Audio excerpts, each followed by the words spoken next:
welcome to my Meet the Artist tag. This is a tag I wanted to do for so long, and I'm excited to finally be able to do it on a channel that I want to share it on. So my process with this was kind of a lot of trial and error. I'm still relatively new to digital painting. I recently only learned how to turn on the the pressure sensitivity on my tablet. I have a UGEE tablet, which I know isn't a very well-known brand. It was the cheapest one that I could find on Amazon, really, but it works just fine. I did have a lot of issues with the pen, actually. The pen kept like disconnecting and stuff, so I definitely want to save up and get like a Wacom or something like that in the future for sure. But I guess I'm going to explain my methodology, is that the word here? I find it very difficult to sketch and then outline, so I kind of do a basic blob of colour and then try and make something out of that, and then do sketch layer, and then finally do an outline layer. I don't know, that's just kind of how I do it at the moment. I'm still experimenting. This isn't by any means the kind of finality, like the way that I'm always going to do art. I think you're always growing and changing in the way that you do art. In terms of what I look like, I tried to make it look a bit like me, but I'm not really one of those people. I don't really like looking at photographs of myself, so I kind of just went by the kind of romanticized version of what I look like. So I don't look this beautiful in real life, but I tried to kind of, go in with my key features, so my blue eyes and my hair and my lipstick and stuff like that. I don't really wear lipstick as much anymore, but it used to be like a key part of who I am as a person, was to wear bright dark lipstick. Bright dark, that's kind of an oxymoron, but you know what I mean, like vibrant dark lipstick.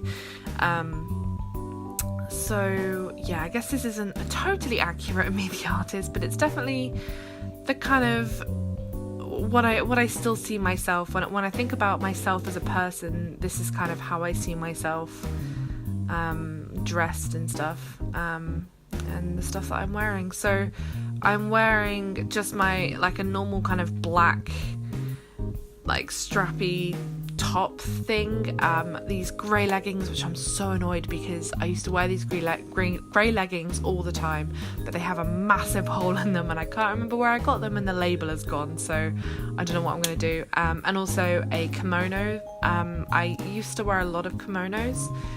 I don't as much anymore, I don't know why, and like I said, this is a bit of a weird kind of this is what I used to look like, but I really loved my kimonos. Hands. So hands is something that I'm shocking at. I actually have a sketchbook completely dedicated to drawing hands, and I think I'm on hand 39 or 29 or something like that. So yeah, I should be in theory better at hands, but I'm better at hands than I was before I started the project, and I guess that's the whole thing. But I started the project a year and a half ago, and I've only done 40 or 30 or whatever, so that really shows that I'm not really improving as much, because I'm not spending the time. If I'm doing it over several years and it's not really focused on the time. You can see on my wrist I've drawn my tattoo. I have I think 5 tattoos, and that's one of them.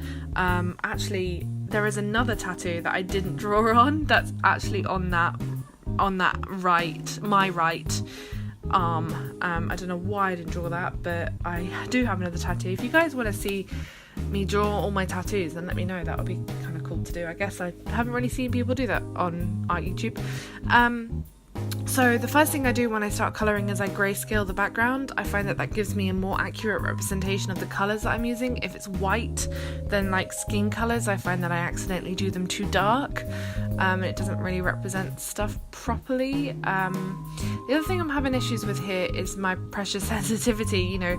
I either really want it or I really don't want it, and I'm kind of learning how to switch it off and on, and just really learning how to digitally paint and all the kind of quirks to do it. It's not just about being talented, it's and like knowing how to do anatomy and stuff. It's also about learning how to use the computer and using Photoshop and using your tablet. And I've been using Photoshop since I was like 11 for various different things. I used to do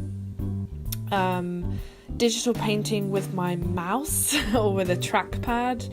Again, I can do a video showing you some of my old digital paintings, but also I used to edit a lot of photos. There was this big trend in YouTube like 10 years ago of people doing like transformations where they made someone go from ugly to pretty, and it was like really stupid, but I totally went in on that and I did some of my own. I'd never uploaded them, but I did some of my own. I'm having trouble with the blush here. I didn't want to look like I had sunburn, which is an accurate representation of me. I always have bloody sunburn apparently. Right now I think my sunburn has kind of gone down now, but my skin is peeling. That's kind of gross, but so I just did this kind of like soft pink blush because I like blush. I would have loved to add freckles. I'm one of those people that I'm not blessed with freckles, but I think they look really, really nice on me, and I don't want to be like, oh, I think they look great, but I honestly do think they look really good on me, so it's a shame that I don't have them. And yeah, my blue eyes, I don't know, I have blue eyes. There's not really much to say about that. So the next thing I want to do is, I think, the rest of the skin, just filling everything in.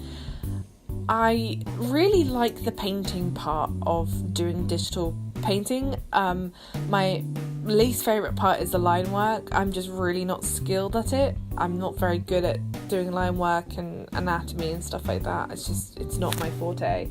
But painting, it does take a while and my hand gets cramp and all that kind of stuff, but it's my favourite part of it. I feel like I'm not obviously perfect at it. I'm really nowhere near, but I enjoy the process a lot more. I enjoy choosing colours and working with textures and kind of, I don't know, making something look like I want it to look like through colour. I really enjoy that, and experimenting with different brushes and stuff, which I didn't really do in this specific piece, but it's something that I enjoy doing in other pieces. Doing the hair now. My hair recently, I think about 2 months ago, I went to my hairdresser, who's like a family friend, and she did my hair work, because I've had my hair red for I think 3 or 4 years now, maybe longer than that, and so she put in these blonde highlights. And for those of you who don't know me, which is probably most of you, I used to be white blonde, and then when I was 17 I dyed my hair dark, and then I'm 23 now, so I've had it dark for over 6 years. So putting in these blonde highlights was like, I don't know, like a really weird thing, because I was blonde again, but I really actually like the highlights. I was kind of excited to paint them on.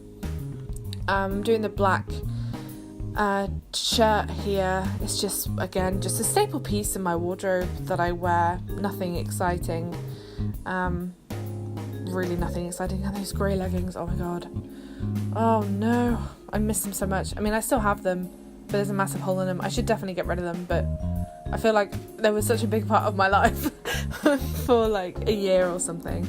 I'm drawing one of my kimonos. This is my green kimono, and at the moment this is not how it's going to look at the end. I'm going to do something with the layering, which will make it look see-through, as if it's just kind of draped over me, and as if it's like a transparent material, because it is, but that'll happen in a minute. While I was doing this, I was actually listening to the audiobook for Outlander. I have been reading Outlander for the last...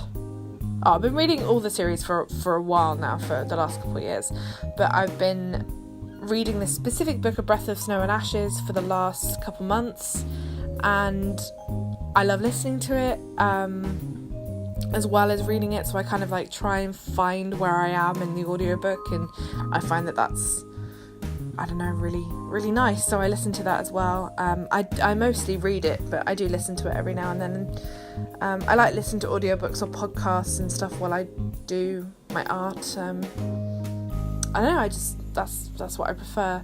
I'm trying to write up here the Meet the Artist tag thing.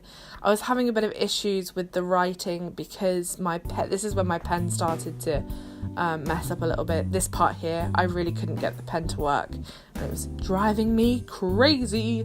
But I've put my handles, so that's my YouTube channel, the top one is my Twitter, and then the middle one is my Instagram. So I've just put all that. And then, so the next part of the Meet the Artist is what you put in your bag. So I drew my bag, and then I couldn't really think of a lot of stuff that's in my bag. I just drew random stuff. So I drew my medication pouch, because I have that everywhere, my laptop, my water bottle, and my headphones, because those are like the 4 things that I take with me absolutely everywhere, other than like my keys and my purse and stuff. But I couldn't really think of anything else. I guess I take lipstick and stuff, or like hand sanitizer and crap with me everywhere, but I don't know. And then I did my likes and my dislikes, so I find it quite difficult to do this part, because I really wanted to specify like books, Outlander, or theatre, like Les Mis, but I tried to stay pretty simple, and the dislikes I found a lot harder than the likes, so I don't know. But other than that, that's it for the video. I hope you guys enjoyed. I'd love to see your takes on this, if you've done it or if you want to do it. Other than that, I will see you next time. Bye.